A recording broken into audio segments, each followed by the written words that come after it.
الذين يبلغون رسالات الله ويخشونه ولا يخشون أحدا إلا الله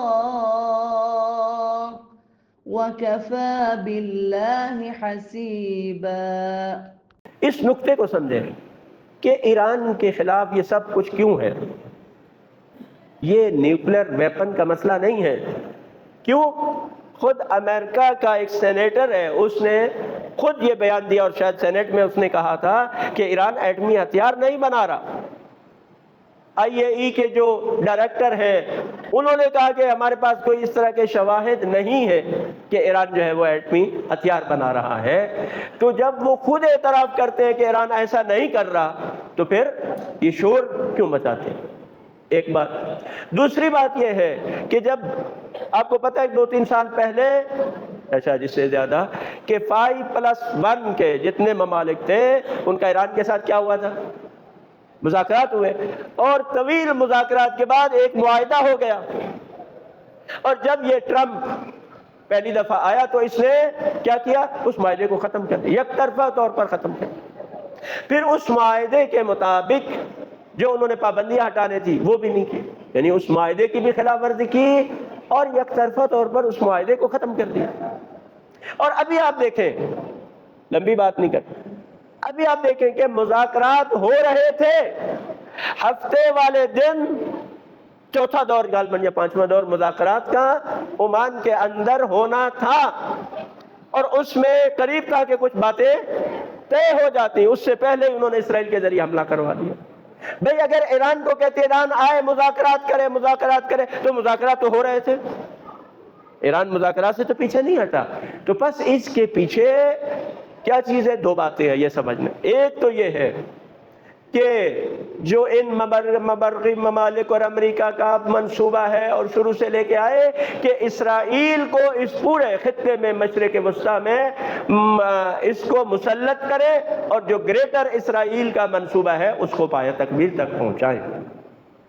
اس کے لیے دیکھیں انہوں نے غزہ پر جو بمباری کی، کسی بھی بین الاقوامی قانون کی پابندی نہیں کی، اور لوگ پوری دنیا کے چیخ کر کہہ رہے تھے سڑکوں پر آ کے، چاہے مسلمان غیر مسلمان، ان کا کوئی مذہب سے تعلق تھا یا نہیں تھا، لاکھوں کی تعداد میں لوگوں نے مظاہرے کیے اس کے خلاف، لیکن ان ظالموں کے قانون تک جون تک نہیں رکھی، اور ابھی تک ان بیچاروں پر حملے کر رہے ہیں، بچے، خواتین، عورتیں، سب کو انہوں نے جو ہے وہ شہید کیا اور محاصرہ کیا ہے۔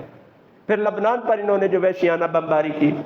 تو یہ سب چاہتے ہیں کہ آخر میں ان کے ذہن میں تھا کہ ایران باقی بچ گیا ہے، اب ہم نے شام کو بھی ختم کر لیا، فتح کر لیا، اور لبنان میں بھی ہم نے مثلا حزب اللہ کی کمر توڑ دی، اور فلسطین میں بھی، غزہ میں بھی ہم نے اپنے اہداف حاصل کر لیے، لہذا اب ایران پر حملہ کریں گے اور ہمیں کامیابی ہوگی۔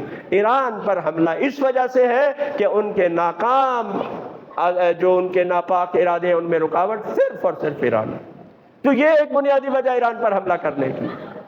اور دوسری وجہ یہ ہے کہ وہ نہیں چاہتے، وہ فرعون ہے، وہ کہتے ہیں ہم ہی اس دنیا کے رب ہیں، کوئی ایسا ملک نہ ہو کہ جو ہماری بات نہ مانے۔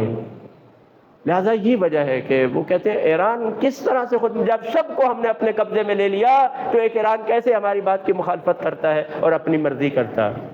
لہذا اصل وجہ یہ ہے۔ اور میں آپ کی خدمت میں یہ بات عرض کروں کہ اس وقت جو جتنے بھی تجزیہ کار ہیں یا جو منصف لوگ ہیں وہ یہ کہہ رہے ہیں کہ ایران جنگ جیت چکا، یعنی تابڑتوڑ جو ایران نے ان کے اوپر حملے کیے ہیں اور اس وقت ان کی چیخیں نکل رہی ہیں۔ دیکھیں اس کا ثبوت کیا ہے کہ ایران نے ابھی تک کسی ملک سے بھی مدد کی درخواست نہیں کی۔ کل بھی روس کے صدر کا بیان تھا کہ ابھی تک ایران نے ہم سے کوئی مدد طلب نہیں کی، جبکہ ادھر آپ دیکھیں کہ اسرائیل جنگ کے 3-4 دن نہیں کہہ رہا تھا کہ امریکہ آئے ہماری مدد کر۔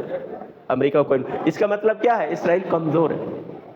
انہوں نے الجزیرہ کا جو انٹرنیشنل جو چینل ہے خبروں کا، اس پر پابندی لگا دی ہے کہ وہ اسرائیل میں نہیں آ سکتا اور یہاں پہ وہ نہیں کر سکتا۔ انہوں نے صحافیوں پر پابندی لگا دی کہ یہاں جو تباہی ہے اس کی آپ فوٹیج نہیں دے سکتے۔ انہوں نے باقاعدہ ایک قانون اپنی پارلیمنٹ میں ابھی انہی دنوں میں پاس کیا ہے کہ کوئی اس کی ویڈیو نہیں بنا سکتا، بھیج نہیں سکتا، جو بنائے گا اس کو سزا ملے گی۔ یہ سب اس کی شکست کی علامت ہے۔ ٹھیک ہے نا، ان کے موساد جو ان کی انٹیلیجنس ہے اس کا اڈا تباہ ہوا ہے، اور ان کے جو انرجی کے ذخائر ہیں، آئل ریفائنری وہ تباہ ہو چکی ہے، گیس کی سپلائی ان کی منقطع ہو چکی ہے، اور اسی طرح سے بہت ساری چیزیں ان کے لوگ بھاگنا چاہتے ہیں۔ انہوں نے کیا کیا، پابندی لگا دی ہے کہ کوئی بھی اسرائیلی اسرائیل سے باہر نہیں جا سکتا، ٹھیک ہے؟ کیوں؟ اگر ان کو اجازت ملے اسرائیل خالی ہو جائے، یہ خود ان کی کیا ہے، شکست ہے۔ اور ایک عذاب الہی بھی دیکھیں کہ انہوں نے غزہ کو محاصرے میں مارا، وہاں سے لوگ باہر نہیں جا سکتے تھے اور یہ ان پر بمباری کرتے تھے، بیچارے غذا لینے، خوراک لینے کی لائن میں کھڑے ہوتے تھے تو وہاں پر بمباری ہوتی تھی۔ آج خود انہی کے ہاتھوں ان کو محصور کیا، خود انہوں نے ان کو محصور کیا، ادھر ہی مرو، لہذا زیادہ تعداد مل سکتا۔ وہ قرآن کہتا ہے سب سے زیادہ یہودی موت سے ڈرتے ہیں، سب سے زیادہ یہودی موت سے ڈرتے ہیں۔ تو یہ بعض تو ویسے یعنی جان سے مر رہے ہیں، اور بعض نفساتی طور پر اور اس طرح سے مر رہے ہیں، خوف سے اور ان چیزوں سے مر رہے ہیں۔ لہذا اسرائیل جو ہے انشاءاللہ شکست کھا چکا ہے، بس اس کا تسلیم کرنا باقی ہے۔ ایران فتح مند ہے، پیروز ہے۔ ہاں یہ بات ضرور ہے کہ نقصان بھی ہوتا ہے، قرآن کہتا ہے جب جنگ کرتے ہیں تمہیں بھی زخم لگتے ہیں، ان کو بھی زخم لگتے ہیں، ٹھیک ہے نا۔ اب آپ دیکھیں رسول اللہ کی کفار کے ساتھ جنگ تھی تو بہت سارے مسلمان شہید ہوئے، جنگ احد میں حضرت حمزہ شہید ہوئے، اور اس طرح سے باقی جنگوں میں مولا علی علیہ السلام کے صفین میں جنگ تھی تو اس میں دیکھیں حضرت عمار ابن یاسر شہید ہوئے، اور بہت سارے جلیل القدر صحابی یہ سب شہید ہوئے ہیں۔ تو ان کے لیے تو شہادت مسئلہ نہیں ہے، جن کی آرزو ہی شہادت ہے تو وہ تو ہر صورت میں کامیاب ہے، بلکہ وہ تو شہادت کی تلاش میں رہتے ہیں۔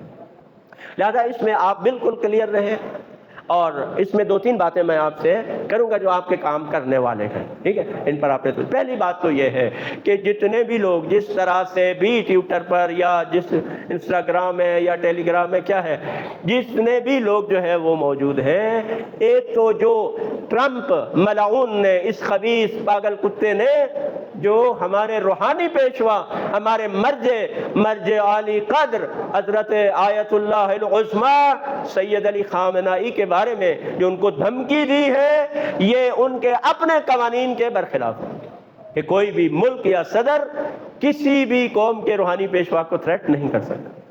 انہوں نے اس کی خلاف ورزی کی ہے، اور اس کی ہر فورم پر، ہر جگہ پر بھرپور مذمت ہونی چاہیے، اور یہ اعلان کریں ہم سب لوگ کہ اگر کوئی اس قسم کی چیز ہوئی تو پھر پوری دنیا میں جہاں جہاں بھی اس مرجعیت کے پیروکار رہتے ہیں، شیعہ رہتے ہیں، وہ سب مل کے امریکی مفادات کو نقصان پہنچائیں گے اور ان امریکیوں کا جینا حرام کر دیں گے۔ ایک بات یہ کہ اس کو آپ بیان کریں، سب لوگ بیان کریں۔ دیکھیں ہمارے روحانی پیشوا ہے، اس کے بعد تو پھر کچھ نہیں ہے نا، اور بین الاقوامی قوانین کے خلاف ہے اس طرح کی بات کریں۔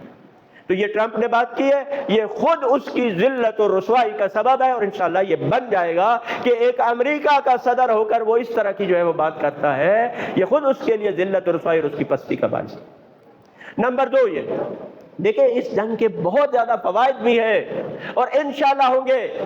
اسرائیل کا جو ہوا تھا وہ ختم ہو گیا، اور اس کی جو ابوہت تھی، روب تھا، وہ ختم ہو گیا۔ دوسری بات یہ ہے کہ امریکہ کا بھی سپر پاور ہونا انشاءاللہ اس جنگ کے خاتمے کے ساتھ وہ بھی ختم ہو جائے گا۔ تیسری بات، پاکستان میں اگر ہم دیکھیں کہ اس وقت امت کے اندر جو اتحاد، یکجہتی نظر آئی ہے وہ پہلے کبھی نہیں تھی، یہ خود اس جنگ کی برکات ہے۔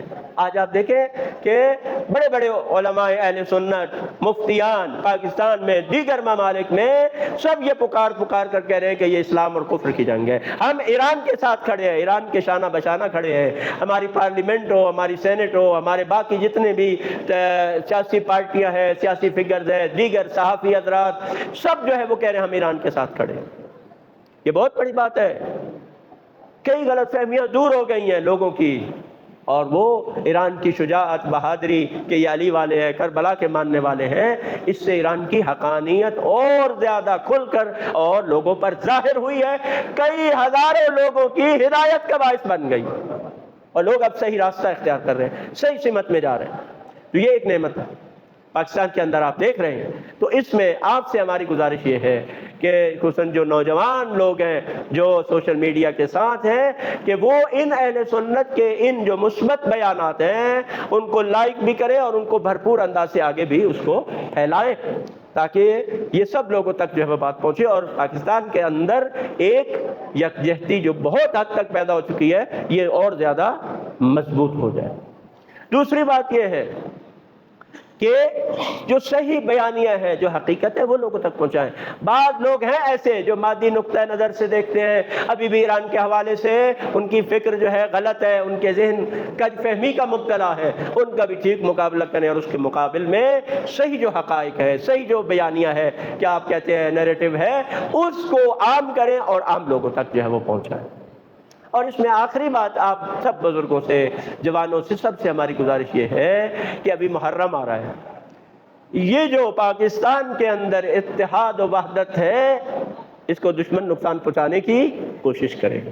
ممکن ہے وہ کوئی ایسا اقدام کرے شیعہ سنی کے اندر جو ہے وہ فسادات پیدا ہو۔ محرم ہے، آپ کو پتہ ہے جو محرم آتا ہے شیطان کس طرح سے پورے اپنے قد کاٹ کے ساتھ، پورے وسائل کے ساتھ شیطان متحرک ہو جاتا ہے اور اس کے چیلے اور اس کے بچونگڑے بھی سب متحرک ہو جاتے ہیں۔ لہذا اس میں ہم نے پوری شعوری کوشش کرنی ہے کہ ہماری طرف سے ہماری مجالس میں، محافل میں، فیس بک پر یا جتنے بھی یہ سوشل میڈیا کے چینل ہیں، ہماری طرف سے کوئی بھی ایسی بات جس سے یہ فرقہ واریت پھیلے یا یہ چیز اس کو نقصان پہنچے وہ کبھی بھی اس سے ہر صورت میں گریز کرے۔ اگر کوئی ایسا کرے گا میں سمجھتا ہوں یہ بہت بڑا گناہ ہے۔ اس وقت کوئی فرقہ واریت کی بات کرنا یہ بہت بڑا گناہ ہے اور یہ اس کو نقصان پہنچے۔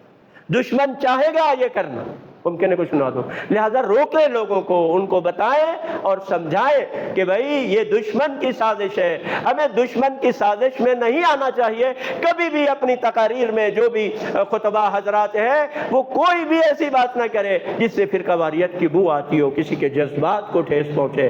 اس وقت کیا ہے، آپ کے حق میں ساری فضا، ٹھیک ہے نا، سب آپ کے حق میں ہے، اس کو اپنے مخالف میں تبدیل نہ کریں۔ دشمن ایسا چاہے گا اور انشاءاللہ تعالی آپ کی سمجھ، آپ کی عقل مندی، آپ کی دانش مندی کے ساتھ انشاءاللہ آپ دشمن کی سازش کو ناکام بنائیں گے۔